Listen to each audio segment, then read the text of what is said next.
هاي أصحابي، أهلا بكم في قناتكم المفضلة سينما فيلم. أتمنى لكم مشاهدة ممتعة مع ملخصات أفلام سينما فيلم.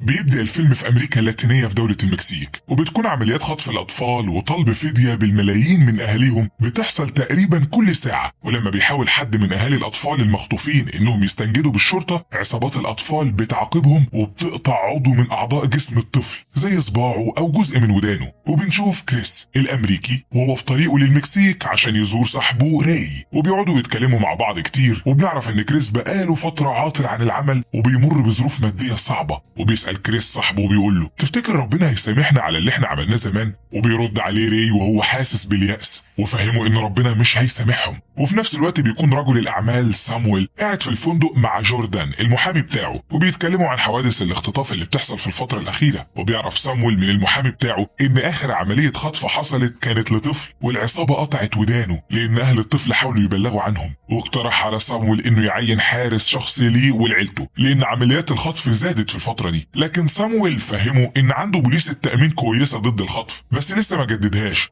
وعرفوا جوردان انه لازم يكون عنده حارس شخصي حتى لو هيدفع له مبلغ قليل لان البوليسة ممكن تتلغي في اي وقت. وبعد كده لما يجدد البوليسة يقدر يفصل الحارس الشخصي لأي سبب من الأسباب. وبيقترح راي على كريس إنه يشتغل حارس عند سامويل لأن راي عارف سامويل كويس وعارف إنه راجل أعمال مشهور وهيدفع مبلغ كبير. بس كريس فهموا انهم مش هيقبلوا ان واحد زيه مدمن كحول يكون الحارس الشخصي بتاعهم. وفهموا راي انه مش لازم يعرفهم انه مدمن كحول، وطلب منه يسيطر على نفسه علشان يقدر يحافظ على الوظيفة. وفي نفس اليوم بيروح كريس علشان يقابل سامويل، وبينبهر سامويل من السيرة الذاتية بتاعت كريس، وبيسأله هو ليه وافق على الوظيفة دي رغم ان شغل كريس كان دايما في العمليات العسكرية ومكافحة الارهاب. وبيعرفوا كريس انه مدمن كحول وده ممكن يخليه بطيء لو حد حاول يخطف بنته. وساعتها سامويل طلب منه ما يبلغش مراته انه مدمن كحول. وبعدها بيوصلوا هما الاتنين لبيت سامويل، وبيدخل كريس وبيتعرف على ليسا مرات سامويل، وبتسأله لو كان اشتغل حارس شخصي قبل كده، وعرفها انه اول مرة يشتغل حارس شخصي. وبعدها بتنادي على بنتها بيتا وبتعرفها على كريس وبتسلم عليه بيتا وبتتكلم معاه بالاسباني، بس امها بتعرفها انه امريكي. وبعد كده بتطلب من بنتها تروح مع كريس اوضه النوم بتاعته وتعرفوا على القصر والناس اللي شغالين فيه. وبتاخد بيتا الحارس الشخصي بتاعها في جوله حوالين القصر، وبتعرفوا على البستاني والطباخه، وبتخرج معاه بره القصر عشان الاوضه بتاعته بتكون بره القصر قدام اوضه بيتا. وبيشوف كريس في الأوضة بتاعته طائر محبوس في قفص، وبتعرفوا بيتا إن الطائر ده بتاع آخر حارس شخصي كان عندهم ونسي ياخده معاه. وبعدها بتسيبه عشان يرتاح وبتروح أوضتها تغسل سنانها عشان تستعد للنوم لأن وراها مدرسة تاني يوم. وبتقعد تتكلم مع مامتها وبتعرفها إنها مرتاحة جدا لكريس بس حاسة إنه حزين جدا. وفي نفس الوقت ده بيقرر كريس إنه يحرر الطائر من القفص. وتاني يوم بتستعد بيتا عشان تروح مدرستها، وبتركب العربية مع كريس وبتعرفوا إن حصل أكتر من 24 حالة خطف في ال6 أيام اللي فاتوا. وفهمها كريس إنها المفروض ما تفكرش في الحاجات دي لأنه موجود عشان يحميها.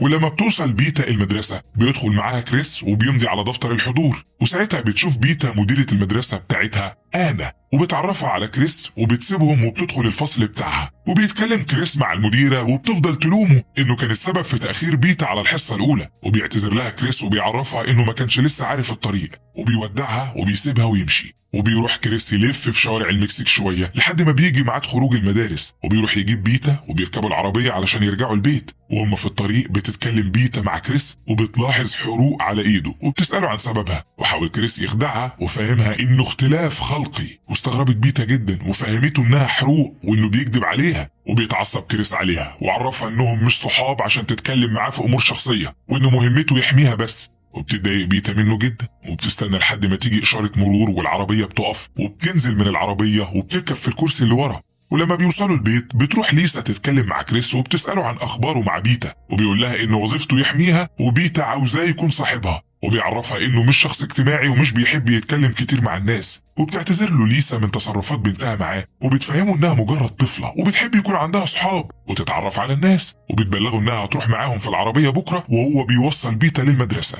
وفي نفس اليوم بيكون كريس في حالة نفسية سيئة وبيشرب كحول كتير وبيقعد يفتكر الناس اللي قتلهم زمان، وبينهار من العياط لدرجة انه بيحاول ينتحر. وبيحط رصاصة في المسدس بتاعه وبيضرب على راسه بس الرصاصة مش بتخرج.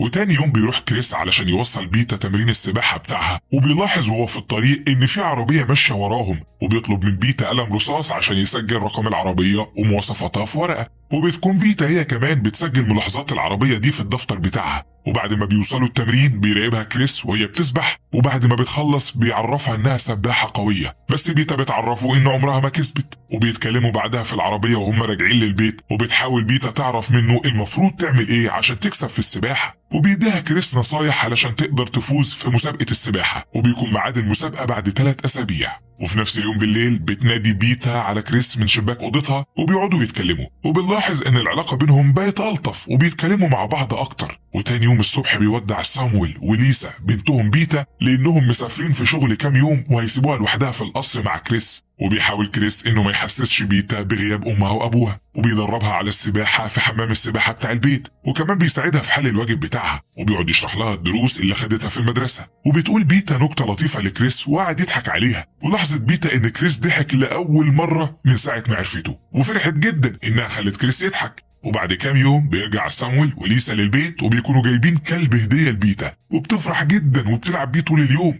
وبتلاحظ ليسا تطور العلاقة بين كريس وبيتا وانهم بقوا صحاب، وبتفرح جدا ان بنتها سعيدة وبخير. وبيجي وقت مسابقة السباحة بتاعت بيتا، وبتفوز في المسابقة لأول مرة وبتاخد المركز الأول، وبتفرح جدا وبتجري على كريس تحضنه، وبيكون كريس فخور بيها جدا. وبعدها بتروح تتغدى مع كريس وبتقدم له سلسلة هدية، وبيفرح كريس بالهدية وبيشكرها. وتاني يوم بتروح بيتا درس البيانو بتاعها مع كريس، وبتشتكي له انها مش بتحب البيانو وبتحب السباحة اكتر. ولما بيوصلوا الدرس بيستناها كريس مع الكلب في الشارع لحد ما تخلص الدرس، وساعتها بيلاحظ وجود عربية شرطة واقفة في نص الشارع. وبعدها بيلاقي نفس العربية اللي كانت بتراقبهم وقفت قدام مكان الدرس، وفجأة بتخرج بيتا من الدرس وبيخرج ناس من العربية عشان يخطفوها، وبيطلب كريس من بيتا انها تهرب، وبيبدأ يضرب عليهم نار لكن بيتصف كتفه. وبيقدر كريس انه يقتل 4 منهم 2 شرطيين فاسدين، لكن واحد من العصابة بيضرب نار على كريس من كل الاتجاهات، وبيقع كريس على الأرض وبتجري بيتا عليه وهي بتعيط، لكن العصابة بتخطفها وبتدخلها العربية. وبيروح كريس المستشفى، وبتكون الصحافة هناك، وفي مجموعة من الشرطة الفاسدة بيتهموه بقتل أعضاء من الشرطة وخطف بيتا. وفي نفس الوقت بتكون أم بيتا في البيت منهارة، وبيتصل واحد من العصابة على سامويل وبيطلب منه فدية 10 مليون دولار مقابل حياة بنته، وبيديله العنوان اللي هيروح يسلم فيه الفلوس. وفعلا بيروح سامويل للعنوان وبيحط الفلوس في شنطة عربية، وبتكون الفلوس متقسمة على شنطتين، بس الشرطة بتكون محضرة كمين للعصابة وبتهجم عليهم وبتقتل واحد منهم، وباقي العصابة بتسيب الفلوس وتهرب.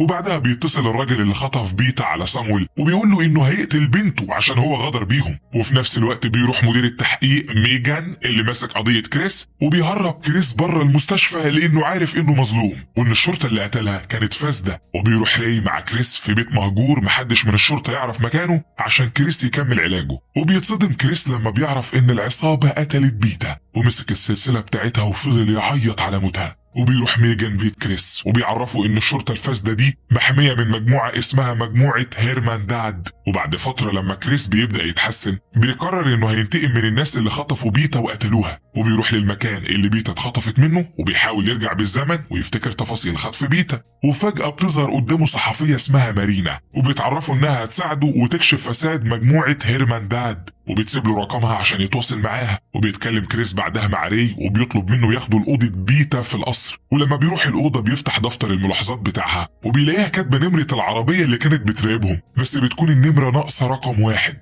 وبعدها بتدخل ليسا أوضة بيتا وبيعرفها كريس انه جاي ياخد حاجات هتفيده في الوصول للي خطفوا بيتا، وبيوعدها انه هيوصل لهم وينتقم منهم كلهم، وبيسيبها ويمشي. وفي نفس اليوم بيروح كريس لراي وبيطلب منه يجيب له أسلحة كتير. وبعدها بيتصل بمارينا وبيديها رقم العربية اللي في دفتر بيتا، وبيعرفها ان نمرة العربية ناقصة رقم، وبيطلب منها تساعده انه يعرف الرقم الناقص. وبتقدر مارينا توصل لرقم العربية وبتبعته لكريس وبتعرفه مكان العربية هيكون فين. وبيروح كريس للمكان وبيركب العربية وبيلاقي ضابط اسمه جورج، وبيمسك كريس المسدس وبيوجهه ناحية جورج وبيأمره يمشي بالعربية لحد ما وصلوا لمنطقة مهجورة. وبعدها بيربط ايد جورج في العربية وبيمسك سكينة وبيستجوب جورج وبيحقق معاه. وكل ما كان جورج بيرفض انه يجاوبه كان كريس بيقطع صباع من صوابعه وبعدها بيولع في الصباع المقطوع. وساعتها جورج اعترف انهم بياخدوا الاوامر من راجل اسمه فويس، بس هو ما يعرفش شكله ولا عمره شافه قبل كده، وعرفوا انهم وبيسلموا بيتا لراجل اسمه الحارس، وما يعرفش ايه اللي حصل بعدها. ولما كريس عرف منه كل حاجة قرر يقتله وضرب رصاصة في راسه وسابه ومشي. وفي نفس اليوم بيلاقي المحقق ميجان جثة جورج من غير صوابع ومتشوهة، وبيفهم ان كريس هو اللي قتله. وبعدها بيروح كريس لمكان الحارس في الكازينو بتاعه، واول ما بيدخل بيصوب المسدس على الشخص اللي كان مسؤول عن دخول الناس للكازينو، وبيطلب منه ياخده لمكان الحارس. وبعد ما بيدخل بيصوب على بندقية وبيربط ايد الحراس والمساعد بتاعه والست اللي كانت بتساعده، وبيسألهم عن بيتا. ولما الحارس بيرفض يعترف بيقتل كريس المساعد بتاعه علشان يخوفه، وبيغمي عين الحارس وبيبدأ يستجوبه، وبيعرف منه ان الاوامر كلها بتجيله من خلال التليفون من رقم مجهول، وانه ما يعرفش اي حاجة عن الشخص اللي بيبعت الاوامر، ومش بيعمل حاجة غير انه بينفذ اوامره مقابل 200 دولار على كل طفل بيخطفه وبيسلمه ليهم. ولما كريس بيسأله عن بيتا بيعرفوا الحارس ان الزعيم بتاعهم قتلها لانه كان متعصب جدا لان الشرطي فوينتس اللي شغال ملازم في مكافحة الخطف سرق فلوس الفدية من العصابة لما كان صامويل بيسلمها لهم، فكان عاوز ينتقم منهم وعشان كده قتل بيتا. وبيضايق كريس لما بيعرف انهم قتلوها لانه كان عنده امل انها تكون لسه عايشة، وبيقتل الحارس ساعتها. وبتترجاه الست اللي مع الحارس انه ما يقتلهاش هي كمان، وبيتعرفوا ان اخو الزعيم هو اللي قتل بيتا. وبعدها بتوديه الاوضه في الكازينو فيها بنت تانية كانت مخطوفة، فبيقرر كريس انه يخرج مع البنت المخطوفة وبيعمل حريقة في الاوضه عشان يشتت انتباه الناس، وبياخد الست والبنت معاه وبيخرج من الكازينو. وبيتصل بمارينا وبيسألها لو كانت تعرف البنت اللي معاه، ولما بيقول لها اسم البنت بتفهمه مارينا ان اهلها بيدوروا عليها. وساعتها كريس عرفها ان البنت معاه وادالها العنوان اللي موجود فيه عشان تيجي تاخد البنت. ولما وصلت ساب لها البنت وسلمها بطاقة البنك بتاعة الحارس، وطلب منها تعرف مين اللي بيحوله الفلوس على حسابه. وبعدها سألها عن الضابط فوينتس وعرفه انه شرطي فاسد ومتهم بغسيل الاموال وبقضية قتل من 3 سنين، بس مفيش حد قدر يقبض عليه متلبس. وساعتها ساب معاها البنت المخطوفة والست وهي مربوطة ومشي. وتاني يوم بيروح كريس قدام مركز الشرطة بتاع فوينتس وبيستناه في بيت في الطريق اللي هيخرج منه مع الحرس بتاعه. واول ما بيوصل بيفجر كريس عربية الحراسة اللي بتأمنه بالRPG وبيقتل كل طاقم الحراسة بتاعه، وبيروح بعدها لعربية فوينتس وبيقتل السواق وبيركب العربية مع فوينتس، وبيروح معاه تحت جسر عشان محدش يقدر يشوفه، وبيربط فوينتس في العربية من ايده وبيحط قنبلة في العربية وبيظبط ساعة القنبلة على 5 دقايق. وبيبدأ يحقق مع فوينتس وبيعرف منه ان هو رئيس الهيرمانداد وهو اللي بيخطط لكل العمليات. وعرفوا ان الفدية اللي دفعها صامويل كانت 2.5 مليون دولار، وهما كانوا متفقين على 10 مليون، وان جوردن محامي صامويل هو اللي حط الفلوس في العربية، وفي الغالب هو اللي سرق بقية ال10 مليون. وبعد ما كريس بيعرف منه كل حاجة بيسيب فوينتس وبيمشي، وبتنفجر القنبلة اول ما بينتهي الوقت وبيموت فوينتس في ساعتها. وبعدها بيروح كريس بيت جوردن علشان يفهم هو ليه عمل كده، بس بيلاقيه مقتول في حمام السباحة. وبيدخل بيت جوردن وبيلاقي ورق فيه فلوس متحولة من صامويل وبتكون 2.5 مليون، وبيفهم ان صامويل هو اللي خطف بنته وكان مخطط لكل حاجة من الاول. وبعدها بيروح لصامويل وبيواجهه بالحقيقة قدام ليسا، وساعتها بيعترف صامويل انه طلب من المحامي بتاعه يخطف بنته ويديله 2.5 مليون عشان كان عليه ديون، وكان مستني مبلغ التأمين اللي الشرطة هتدفعه للعصابة عشان يعرف يسدد ديونه. والمفروض ان جوردن وعده انه هيحافظ على بيتا وهترجع له كمان يومين، بس اكتشف ان جوردن خانه، وعلشان كده راح لبيته وقتله في حمام السباحة. وساعتها كريس بيطلب من صامويل يقتل نفسه بدل ما هو اللي يقتله، لانه ما يستحقش يعيش بعد ما خطف بنته وتسبب في قتلها. وبالفعل مسك صامويل المسدس وقتل نفسه قدامهم. وبعدها بيوصل المحقق ميجان للعنوان بتاع فويس وبيبعته لكريس، وبيروح كريس لفويس ومش بيلاقيه، بس بيلاقي مراته وابنه واخوه. واول ما اخوه بيشوف كريس بيضرب عليه نار وبيصيبه برصاصة في صدره، وبيقاوم كريس وبيطارده في الشارع لحد ما بيقبض عليه، وبيدخل معاه البيت من تاني وبيتكلم مع مرات الفويس وبيعرف ازاي بتتواصل مع جوزها، وبيهددها انه هيقتل اخوه وهيقتلها لو رفضت تتعاون معاه. وخافت منه مرات الفويس جدا وطلب منها كريس انها تتصل بجوزها، وساعتها طلعوا كلهم للسطح عشان الشبكة ضعيفة في البيت. ولما اتصلت بيه رد عليه كريس وعرفه ان عيلته كلها معاه، وانه لو ما بقاش قدامه حالا هيبدأ يقتل في عيلته. وبيضرب رصاص على يد اخوه وهو مربوط وبيفجرها بالبندقية. وبيتكلم معاه الفويس وهو خايف على عيلته، وعرفه انه هيعمل اي حاجة لو سابهم عايشين. واتصدم كريس ساعتها لما الفويس قال له ان بيتا لسه عايشة، وعرفه كريس ان بيتا ماتت، لكن الفويس اكد له انها لسه عايشة وموجودة معاه، وطلب منه يسلمه اخوه لو كان عاوز يشوف بيتا تاني. وبعدها بيتصل كريس بليسا وبيعرفها ان بنتها لسه عايشة، وبيطلب منها تقابله في المكان اللي هتستلم فيه بيتا. وبيوصل كريس للمكان وبيكون قاعد في العربية مع اخو الفويس، وبيتكلم كريس مع ليسا وبيطلب منها ما تسلمش اخو الفويس غير لما تشوف بنتها وتتأكد انها فعلا لسه عايشة.